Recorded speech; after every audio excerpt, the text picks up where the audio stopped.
As you embark on this voyage, you'll be joining nearly 1 billion other of your fellow Earthlings in the great adventure of becoming a way for the cosmos to know itself, and the next link in the generations of searchers.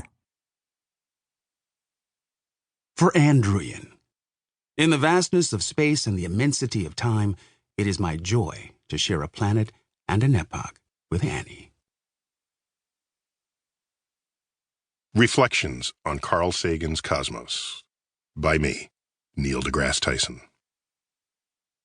Not everyone who successfully impacts the hearts and minds of one generation will carry that currency of influence into the generations that follow. The continued success of Cosmos, Carl Sagan's magnum opus, argues strongly for Carl's affability and intelligence. But it also reveals a hidden hunger in us all to learn about our place in the universe and embrace why that matters intellectually, culturally, and emotionally. These properties distinguish the work of Carl Sagan and his collaborators from all other efforts to communicate science. Most good books in the genre teach you what to know in the author's field of expertise, what's hot, what's interesting, in clear and simple language. But rarely is that information shaped into knowledge. And even more rarely is that knowledge shaped into wonder, the foundation of a cosmos perspective on the world. Dare I assert that Cosmos wielded this power in ways that profoundly influenced how we would observe, interpret, and conduct our lives. One of the least noted facts about Cosmos, but perhaps its most significant gift to human culture, is how it repeatedly cross-pollinated traditional sciences: astronomy, biology, chemistry, geology.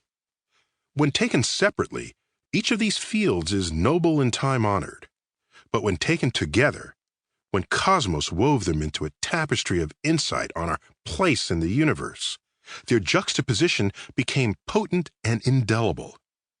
Cosmos was early, if not first, in this endeavor.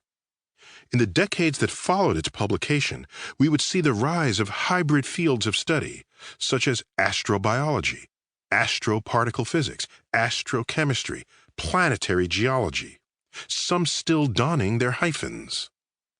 But the publication and best-selling success of Cosmos accomplished much more than this.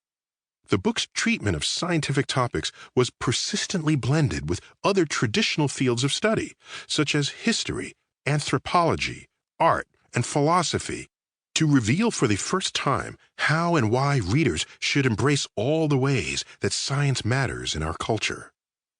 At the time, there was nothing fresher, more uplifting, or more empowering than the themes and messages of Cosmos. Perhaps for the first time in any medium, the person teaching you science, Carl Sagan, cared about the tangled mental roadways that can rob a person of rational thought. His motif was to speak with you, not lecture at you. With that level of pedagogical comfort, millions of people around the world invited his television image into their living rooms and his printed words into their reading chairs. When Cosmos first arrived in 1980, the arms race of the Cold War was fading, but nonetheless continued to hold hostage the world's nations with a nuclear arsenal of destructive powers derived from the minds of physicists. But exploration was not without hope.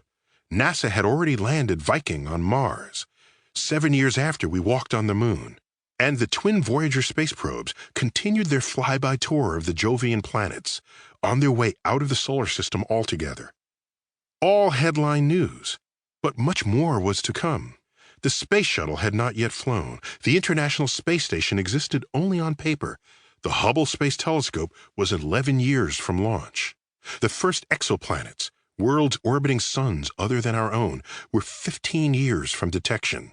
The World Wide Web was still a decade from becoming a household utility, democratizing access to cosmic discoveries, and dozens more space missions would launch and arrive at their respective destinations. In a field that moves as rapidly as astrophysics, one would think it impossible to write a timeless tract on it. But within Cosmos, you're never focused on the bleeding edge of science. That comes and goes. You're instead treated to what the